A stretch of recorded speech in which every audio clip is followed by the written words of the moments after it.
اعوذ باللہ من الشیطان الرجیم، بسم اللہ الرحمن الرحیم۔ اگر آپ اکیلی رہ جائیں تو رک جائیں گی، اگر آپ کی طلاق ہو چکی ہے، اگر آپ بیوہ ہیں یا اگر آپ معذور ہیں، اگر تو آپ کو ریجیکٹ کیا گیا ہے، منگنی ٹوٹی یا نکاح ٹوٹا، کچھ بھی نہیں ٹوٹا لیکن دل ٹوٹا، گھر میں ہوتے ہوئے بھی کوئی قدر نہیں آپ کی، تو اگر آپ اکیلی رہ جائیں تو رک جائیں گی۔ تو پریشان مت ہوں، یہ واقعہ آپ کے لیے۔ تاریخ اٹھائیں اور پڑھیں ہاجرہ علیہ السلام کا قصہ۔ اللہ کا حکم ہوا، شوہر چھوڑ آتا ہے، صحرا میں ایک دودھ پیتے بچے کے ساتھ، صرف اللہ کے سہارے، اور حکم بھی اللہ کا۔ کسی سے شکوہ کیا اس عظیم ہستی نے، ان کا تو ایمان تھا، اللہ مجھے ضائع نہیں ہونے دے گا۔ تو پھر اللہ نے ضائع نہیں کیا، ایسا مقام دیا کہ کسی کا وہ مقام نہیں۔ عورت اپنے آپ کو کمزور سمجھتی ہے، لیکن اللہ جانتا ہے اس میں کتنی ہمت، کتنا پوٹینشیل ہے، کتنی صابر ہے۔ یہ اللہ تعالیٰ نے مثال سیٹ کر دی، نہ ہمارے لیے، کہ اگر تم اللہ کی رضا میں راضی ہو، اللہ کے حکم پر صبر کرتی ہو، اس راستے کی تکلیفیں سہتی ہو، تو تمہارا مقام بہت بلند ہوگا، اللہ تمہیں بھی ضائع نہیں کرے گا۔ وہ عظیم ہستی صحراؤں میں اکیلی ہے، یعنی کوئی وسائل نہیں، کوئی انسان دلاسا دلانے والا نہیں۔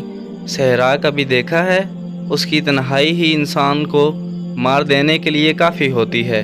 قید، تنہائی بڑی ظالم ہوا کرتی ہے، لیکن جن کا مقصد حیات بلند ہو، جن کا بھروسہ عرش والے پر ہو، وہ ایسے صحراؤں میں بھی سروائیو کر جایا کرتے ہیں۔ جی ہاں، وہ کر جایا کرتے ہیں۔ اب آپ یہ سوچ رہی ہوں گی کہ ہم تو عام عورت ہیں، ہمارا کیسا مقابلہ ان کے ساتھ؟ کچھ نہیں، ہمارے پاس یہ باتیں پیٹ نہیں بھرا کرتی۔ تو سنیں، اللہ مثالیں بناتا ہے آپ کے لیے اور پھر انہیں ہمیشہ کے لیے محفوظ کر لیتا ہے۔ وہ آپ کو سخت سے سخت حالات کی مثال دیتا ہے، جبکہ آپ پر ایسے حالات تو کبھی آتے ہی نہیں۔ وہ ہستیاں عظیم تھیں تو ان جیسے امتحان بھی کسی کے نہ تھے۔ تو کیا آپ بھول جاتے ہیں کہ وہ بھی تو آخر انسان تھے؟ کیا تکلیف صرف آپ کو محسوس ہوتی ہے، ان کو نہیں ہوا کرتی تھی؟ کچھ باتیں سمجھ لیں، یہ سب جو قرآنی واقعات پڑھتے ہیں، ان میں اہم بات یہ ہے کہ اللہ پر مکمل بھروسہ کیا جائے، جبکہ حالات اور فطری قانون بھی آپ کے مخالف ہوں، تو اس بھروسے، اس توکل پر اللہ آپ کے ساتھ بھی ایسے غیر فطری حالات، جنہیں میں امیزنگ واقعات کہتا ہوں، ایسے حالات پیش کر دے گا۔ تو وہ عظیم ہستی جب اپنے بچے کو بھوکا دیکھ کر بیتاب ہوتی ہے تو وہ کیا کرتی ہے؟ کیا چھوڑ چھاڑ کر بیٹھ جاتی ہے اور خالی دعائیں فریادیں کرتی ہے؟ نہیں نہیں، وہ دو پہاڑیوں کے درمیان چکر کاٹتی ہیں، جنہیں ہر مسلمان کو، چاہے مرد ہے یا عورت، وہ عمرہ کرنے جائے تو اسے اسی عظیم عورت، اسی تنہا لیکن توکل سے بھری ہوئی عورت کے قدموں پر دوڑنا پڑتا ہے۔ اللہ سکھاتا ہے نا، حرکت میں برکت ہے، توکل کرو اور دوڑ لگاؤ، ہمت ہار کے نہ بیٹھ جاؤ۔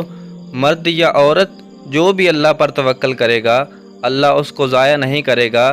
اللہ نے وہیں زمزم نکالا جو سراسر شفا ہے، جسے جس نیت سے پیا جائے اس کی دعا قبول ہوتی ہے۔ اللہ اکبر۔ پانی زندگی ہے، اور زندگی کو اللہ نے کہاں سے پیدا کیا؟ جہاں صحرا ہے، جینے کی کوئی امید نہیں، لیکن وہ اللہ پاک جو ایک ذرے سے صحرا بنا دیتا ہے اور ایک قطرے سے دریا بنا دیتا ہے، ایسے ہی بے جان مٹی کو دوبارہ زندگی بخشتا ہے اور قیامت کے دن ہماری ہڈیوں سے ہمیں دوبارہ زندہ کرتا ہے۔